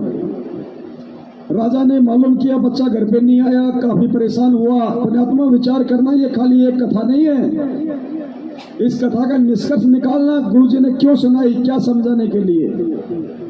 राजा यानी सतलोक में बैठा हुआ परमात्मा, सतनामपाल जी भगवान और कबीर परमात्मा, वो बच्चा जो नादानी में अपने यार दोस्तों के साथ बाहर खेलते खेलते दूर चला गया, यानी उस काल के चक्कर में आके और दुर्गा के चक्कर में आके हम उस राजा के बच्चे जो आज यहाँ बैठे हुए हैं, हम हाथ खड़ा करके इस काल के साथ इस जंगल में आ गए। अब बाप को बड़ी टेंशन हुई। राजा ने काफी सोच विचार किया कि बच्चे को कैसे निकाला जाए, वरना वैसे तो बच्चा आने वाला नहीं है, वो लोग छोड़ने वाले नहीं है। तो राजा ने काफी सलाह मशवरा करके और किसी एक ऐसे व्यक्ति को बुलाया जो 1 महीने में राजा को परफेक्ट कर दे कि जो लोग जंगल में रहते हैं आदिवासी, उनकी भाषा, उनका रहन सहन, उनके जैसे बोलना चलना उठना, उस राजा को कोई बिल्कुल परफेक्ट कर दे। तो एक व्यक्ति ने कहा कि साहब 1 महीने में आपको परफेक्ट कर दूंगा। तो राजा ने कहा ठीक है। राजा को 1 महीने में उन भीलों की भाषा सिखा दी, उनका रहन सहन हुलिया सब कुछ वैसा बना दिया राजा का भील के जैसा। और राजा अपने महल से निकल गया अपने बच्चे को सकुशल वापस लाने के लिए। अपना हुलिया चेंज किया, किसी को भेजा नहीं। जैसे गुरुजी कहते हैं कि परमात्मा नहीं आए तो दास को भेज दिया। और दूसरी तरफ वाणी में क्या कह रहे हैं, गरीब निर्गुण सरगुण एक है। निर्गुण यानी जब वो परमात्मा सतलोक में रहता है तो उसको कहते हैं निर्गुण रूप। और सरगुण यानी जब वही परमात्मा इस पृथ्वी पे एक संत रूप धारण करके आता है तो उसको कहते हैं सरगुण। तो कहते हैं निर्गुण सरगुण एक है और दूजा ब्रह्म विकार। निर्गुण साहिब आप हैं और सरगुण संत विचार। परमेश्वर आप ही निर्गुण रूप में सतलोक में हो और अपना ही दूसरा रूप बना के हल्का करके तेज पुंज के शरीर को आप ही सरगुण रूप में यानी संत रूप में आज धरती पे प्रकट हो। तो वो राजा अपने उस राजा वाले रूप को चेंज करके भील वाला रूप बना के और बच्चे को लेने के लिए जंगल में निकल पड़ा। पीछे से अपने मंत्री को उसने सारे दिशा निर्देश दे दिए। जंगल में चला गया, उनसे वो भील टकराए, अपने जैसा देखा, वेशभूषा देखी, बातचीत की, तो ये सोच के कि ये तो हमारे ही मतलब जान पहचान के हैं। और राजा उनके साथ उसी कबीले में चला गया। राजा था, उसको बुद्धि भी थी, उसने अपने कुछ विशेष अदाओं से और उस भीलू के राजा का उसने दिल जीत लिया। भीलू के राजा ने उस राजा को अपनी विशेष सेवा में लगा लिया कि तू मेरे पास रहेगा। राजा उसको बढ़िया कहानियां किस्से सुनाता था, उसकी बढ़ाई करता था। तो राजा ने फिर एंड में क्या किया, उसकी ड्यूटी भीलू के राजा ने जिस कोठड़ी में वो बच्चा था उस कोठड़ी की चाबी और उसकी रोटी पानी की व्यवस्था करने की जिम्मेदारी जो भील रूप बना के गया हुआ था उस लड़के का बाप, उसी को दे दी। अब वो ऐसे थोड़ी है कि भाई उसको चाबी दे दी तो निकाल के ऐसे ले जाएगा। अब 4-5 दिन बाद में माता जी का प्रोग्राम था बच्चे की, उस दिन उन्होंने बलि चढ़ानी थी। राजा पूरी तैयारी के साथ गया था। जिस दिन उनका प्रोग्राम होना होता था उस समय वो लोग धूमधाम से शराब वगैरह पीना और बहुत अच्छा अच्छा खाना खाना वो करते थे। तो भीलू के राजा ने पार्टी रखी, धूम धड़ाके गाने बाजे, सुरा वगैरह पी गई, शराब वगैरह पी गई। अब राजा ने क्या किया, उस शराब में नशे की जो दवाई लेके गया था वो डाल दी और सबने खाया पिया। 2-4-5 घंटे के बाद में राजा ने देखा कि सब लोटपोट। अब राजा ने तुरंत मौके का फायदा उठाया, तुरंत उस कोठड़ी में गया, बच्चे के पास गया और बोला, देख जैसा मैं कहूं वैसा करना बस, और मुझे तेरे बाप ने भेजा है, मुझे तेरे पिताजी ने भेजा है तुझे यहां से निकालने के लिए। जैसा मैं कहूं वैसा करते रहना। मैं जो तुझे बताऊं उससे अगर जरा सा भी इधर उधर हुआ तो तू भी मरेगा और मुझे भी मरवाएगा। अगर वो ये कह दे कि मैं ही तेरा बाप हूं और अपनी वास्तविकता उसको दिखा दे 2 मिनट के लिए मुंह मां धोके, तो वो नादान बच्चा उसी समय रोने लग जाएगा अपने दुखों के कारण।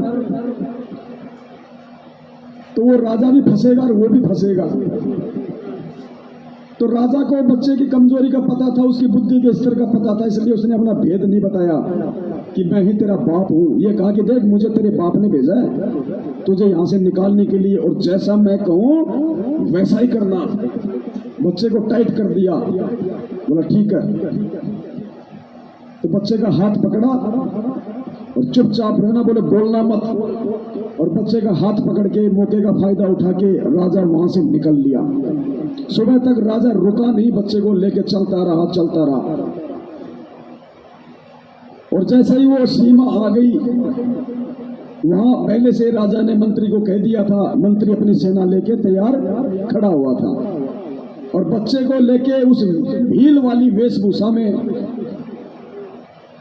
यानी काल लोक में वो परमात्मा कबीर साहब संत रामपाल जी वाला रूप बना के हमारे को ये दिशा निर्देश दे रहे हैं, समझा रहे हैं कि बेटा जैसा ये नाम लेने के बाद मैं कहूं ये मर्यादा ऐसा ही करना, अगर तूने ये मर्यादा तोड़ दी तो तू भी मरेगा और मुझे भी।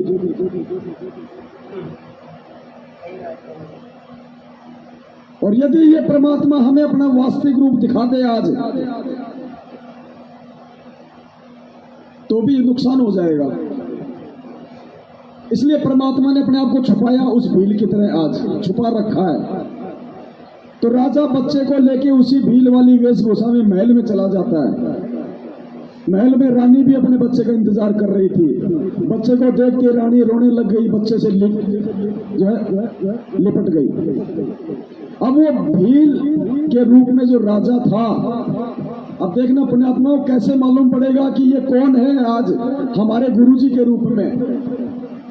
उसी बच्चे के सामने बच्चा भी देख रहा और भील वाली वेशभूषा को राजा उतारने लग गया और अपना मुंह वगैरह धोया। तब उस बच्चे ने देखा, रे ये तो मेरा ही बाप है और मुझे निकालने के लिए इतनी बड़ी बाधा इसने मोल ले ली। 21 महीने की जेल 2006 में, रोहतक जेल में छाती के बाल तक उखड़वाए इस परमात्मा ने मुझे इस काल के जाल से बाहर निकालने के लिए। आज 2014 से 7 साल की जेल, 30 दिन का पुलिस का रिमांड, दुनिया की गालियां, निंदा का पात्र बना, लोगों की यातना सही, किसके लिए? मुझ नीच के लिए, जो मूर्खता में इस काल के लोक में आके मैं यहां पे फंस गया। बच्चे ने देखा मेरा ही बाप है ये तो, अपने आप को छुपा के और मुझे वहां से निकाल के लाया। जब वास्तविकता बच्चे के सामने आई तो अपने बाप से लिपट के रोने लग गया वहीं पे। तो पुण्यात्मा, ये परमात्मा धरती पे खुद कबीर साहब हैं जो अपने आप को छुपाते हुए, वरना कौन निकाल लेगा? ऐसा कौन है?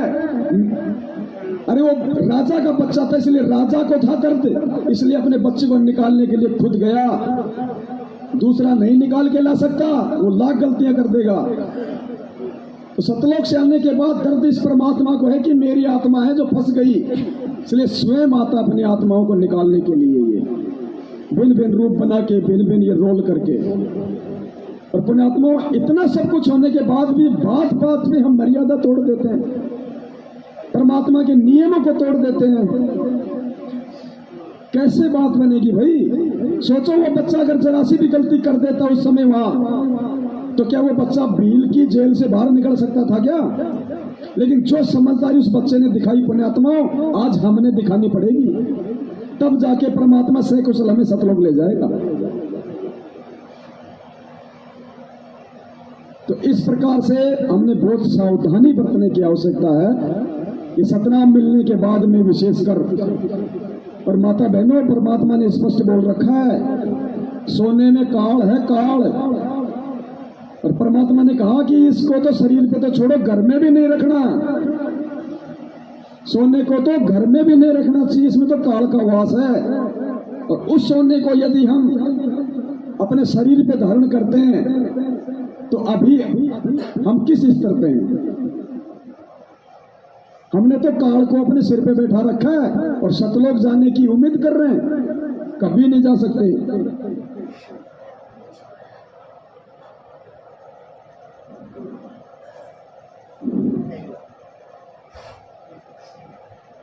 तो क्या कहा परमात्मा ने?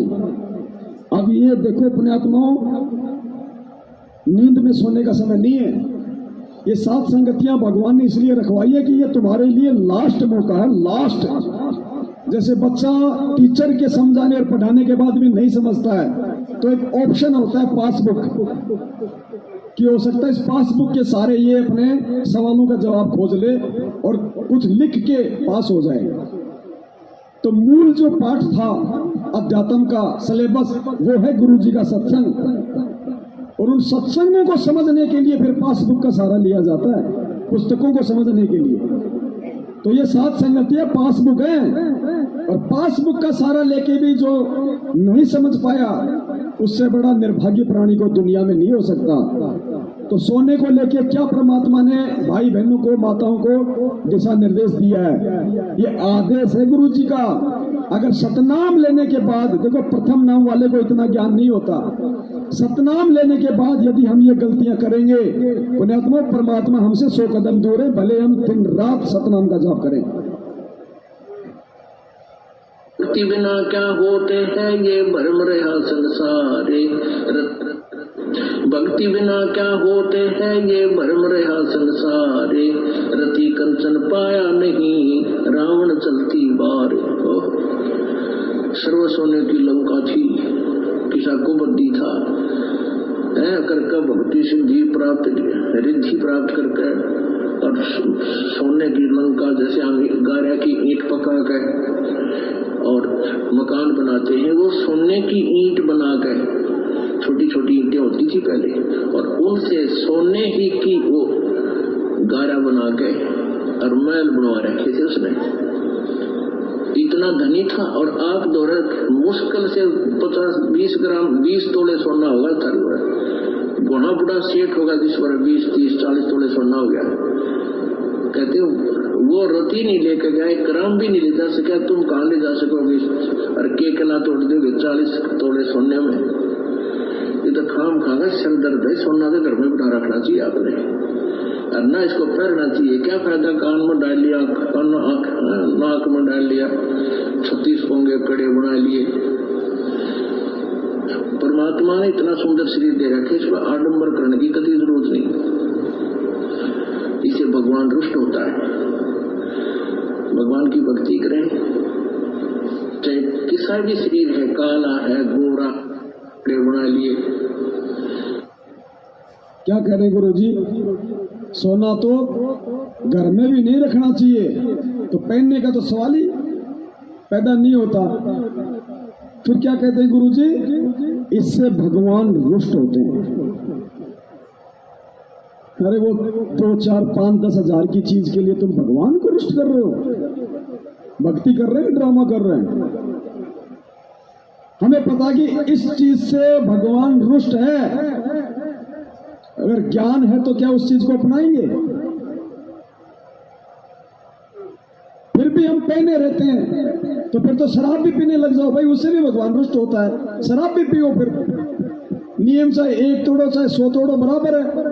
गुरु जी कहते हैं जहर का चाहे एक बूंद जीभ पे रखो चाहे एक पूरी बोतल पियो, बात एक ही है। फिर तो सारे उल्टे काम करो, फिर क्यों भक्ति का दिखावा कर रहे हो, क्यों ढोंग कर रहे हो? फिर हम, अरे गाड़ी के 4 टायर, अगर एक टायर नहीं है गाड़ी में तो अगर 3 से आप उसको चला लोगे, 4 वाली तो जब तक चारों तैयार नहीं होंगे नहीं चलेगी, उल्टा एक्सीडेंट और गौर कर देगी तुम्हें कहीं बीच में। पुण्यात्मा, उस सत्संग की अगर गहराई में जाएंगे ना, तो परमात्मा ने सतनाम लेने के बाद जो माता बहनें सोने चांदी या नकली आभूषण भी पहनती हैं, परमात्मा ने उनको वैश्या की संज्ञा दी है, वैश्या की संज्ञा। अभी सुनाऊंगा सत्संग आपको। परमात्मा ने इतना सुंदर शरीर दे रखे, इस पर आडंबर करने की कभी जरूरत नहीं, इसे भगवान रुष्ट होता है। भगवान की भक्ति करें, चाहे किसा भी शरीर है, काला है, गोरा है, जैसा भी मालिक ने दिया है, इसमें हम परमात्मा पा सकते हैं। इस काला का गर्व ना करियो के काला के गोरा रे, और बिना भजन कुछ काम नहीं आवे, चाहे इधर छिड़को चार हो रहा। तो परमात्मा धीरे धीरे, क्योंकि हम इतने सामाजिक माहौल में हम इतने गहरे चले गए कि वहां से वापस आना अपनी पटरी पर हमारे लिए कठिन हो रहा है। हम दलदल में धस गए, लेकिन परमात्मा का सहारा आपको एक क्रेन का काम करेगा।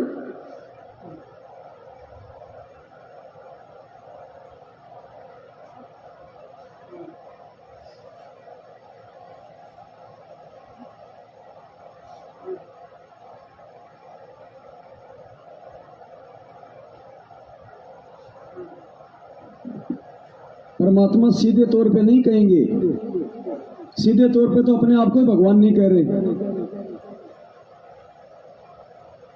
एक सत्संग सुना होगा आपने परमेश्वर जी का, परमात्मा ने लाल और लालड़ी की पहचान। क्या उस सत्संग में वो ताऊ बच्चों को उसी समय नहीं कह सकता था कि बेटा ये तो लाल नहीं लालड़ी है? लेकिन उस ताऊ को पता था कि अगर बच्चों के सामने कह दिया तो ताजा ताजा तो इनका बाप मरा है, और ये कहेंगे कि ताऊ चाहता नहीं कि हम कोई काम धंधा कर लें, इसलिए हमारे लाल को भी लालड़ी बता रहा है। तो ताऊ ने सोचा क्यों ना बच्चों को ही पहचान करवा दूं कि लाल है लालड़ी, मुझे बोलने की आवश्यकता नहीं पड़ेगी, मैं जो है बुराई का पात्र ही ना बनूं।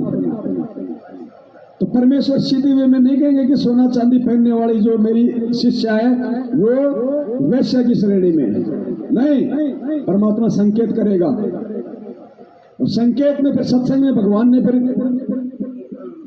जो जिक्र किया है, अब ध्यान से सुन लेना कि ऐसे ऐसे आडंबर करने वाली औरतों को समाज में क्या संज्ञा दी जाती है। तो सोचो पुण्यात्मा, इस भक्ति में आने के बाद यदि हम वही आडंबर कर रहे हैं जिनके विषय में परमात्मा जिक्र कर रहे हैं सत्संग में, तो हम किस श्रेणी में, भगत की में या फिर जो परमात्मा बोल रहे हैं उसमें? अब कलयुग में इसलिए परमात्मा ने कहा था कि मैं अपने बच्चों को कलयुग में संभालूंगा, कि कलयुग में पिछले तक पुण्य आपके पास रहेंगे नहीं, प्रारब्ध में बहुत कम पुण्य आएंगे तुम्हारे हिस्से में, और दुख होंगे गणे, और जो पूजाएं तुम उस समय कलयुग में आप कर रहे होगे, जो काल के द्वारा भ्रमित, कोई देवता की, कोई भैरव की, कोई भूत की, कोई पितर की, या काल के द्वारा भेजे गए नकली संतों की, ये 10-12 संत पंथ बना रखे हैं, 15-16 पंथ है, और भी ये नए नए पंथ चल गए, इनमें भी आप पूजा कर रहे होगे तो भी आपको लाभ नहीं होगा, क्योंकि आपके पिछले संस्कार नहीं है। तो उस समय परमेश्वर ने कहा था कि तो मैं आप, तो काल ने ये कहा था कि कलयुग में इनको ऐसा कर दूंगा, ये भक्ति के योग नहीं रहेंगे, शराबी, कबाबी, स्वार्थी, निर्लज, ऐसी पिक्चरें बना दी। देखते आप देख लो पश्चिमी देशों में नगन नाच हो जाए, सरेआम जो घूम रहे हैं जैसे पशु घूमया कर नंगे, कोई कुर्ते के छोटे छोटे कपड़े पहनकर बहन बेटियां भी सरेआम ऐसे घूम रही, तो ऐसी निर्लज्जता कर दे। अब ये हमारे समाज में भी घर करने लगी।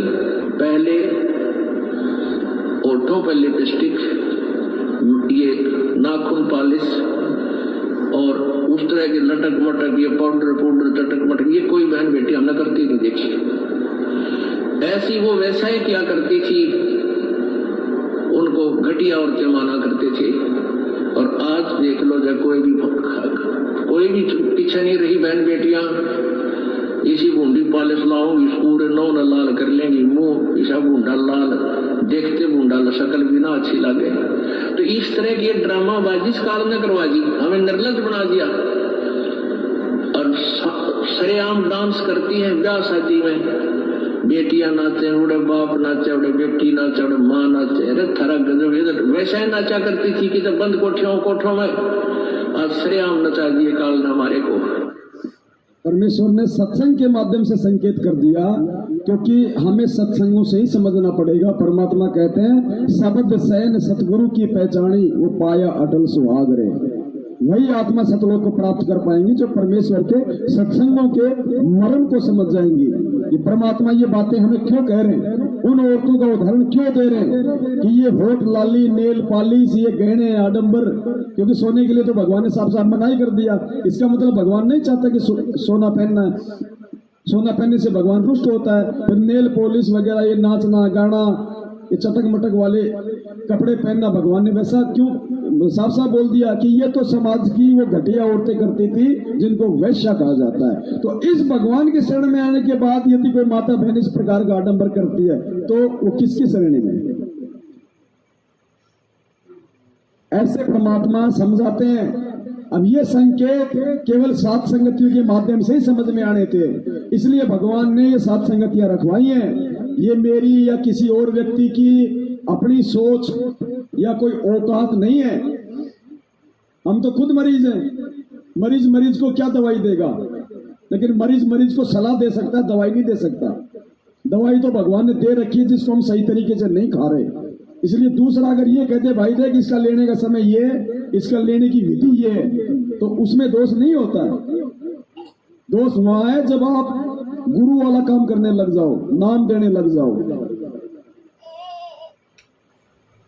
पुण्यात्मा बहुत सारी बातें हैं। सात समुद्र की मसी करूं, लेखनी करूं बन राय, धरती का कागज करूं, सतगुरु गुण लिखा न जाए। चाहे दिन रात चर्चा करते रहो इस परमात्मा की।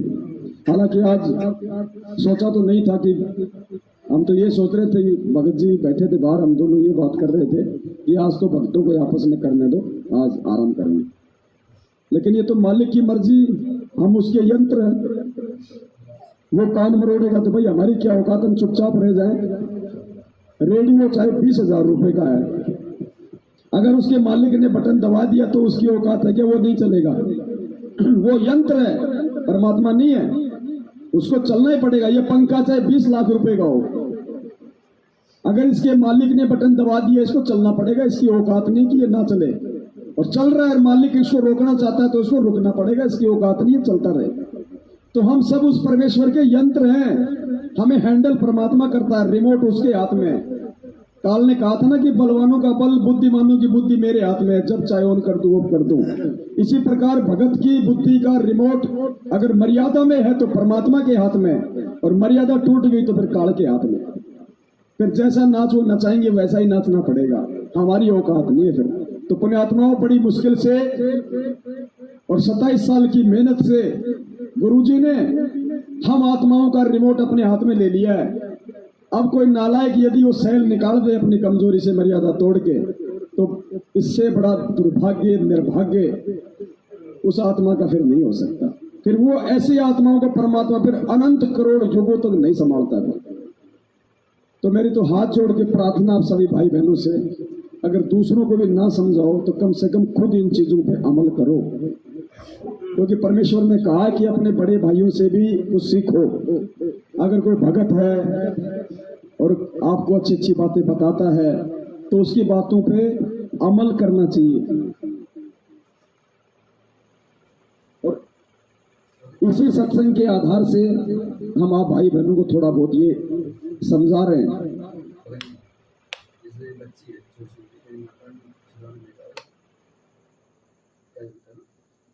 छोटी छोटी बच्ची हैं, उनके कान छिदवाना बेकार है या नहीं है? भगत जी पूरी रात तो रामायण पढ़ी पंडित जी ने, और सुबह कह रहे हैं कि सीता के बाप का क्या नाम था।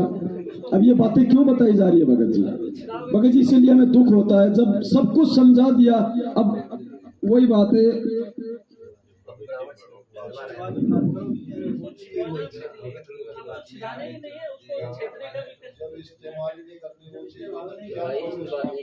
एक सत्संग में परमात्मा ने बताया कि जब हम 2008 में जेल से बाहर आए, 2008 में जब जेल से बाहर आए, सत्साई भगत जी, सत्साई जी, 2008 में जब परमात्मा जेल से बाहर आए तो सार नाम देने के लिए कहा कि भाई सार नाम दिया जाएगा।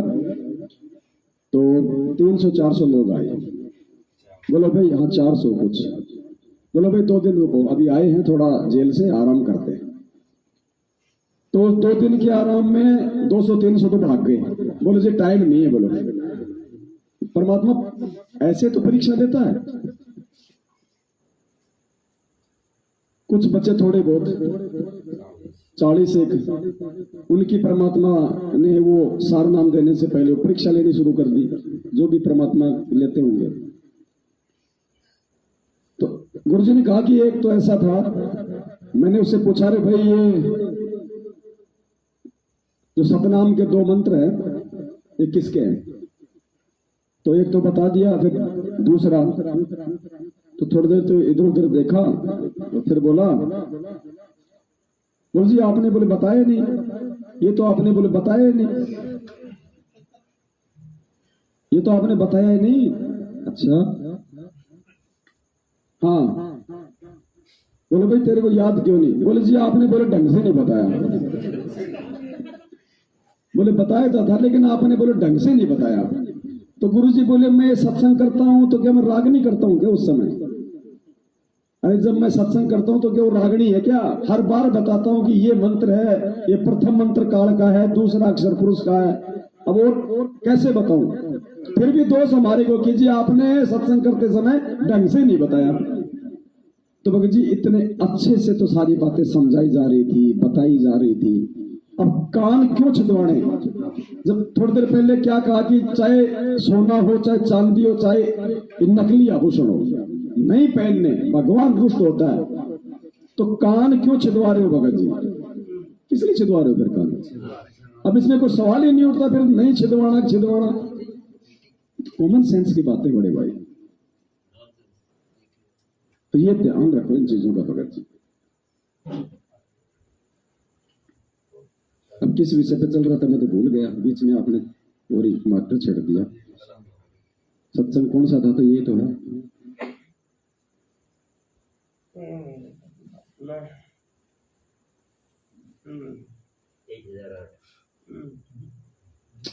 वही बात ना, बीच में बोलने का यही तो सबसे बड़ा नुकसान होता है भगत जी, वो क्रम टूट जाता है, फिर भूल जाता है आदमी। चलो दया करी परमपिता परमेश्वर जी ने, हम सब सतगुरुदेव जी का कोटि कोटि दंडवत धन्यवाद करते हैं जो परमात्मा ने हमें साथ संगति के लिए समय दिया। परमेश्वर आगे भी ऐसी दया अपने बच्चों पे बनाए रखें। सत साहिब बंदी छोड़ सतगुरु रामपाल जी भगवान की जय हो। सत साहिब।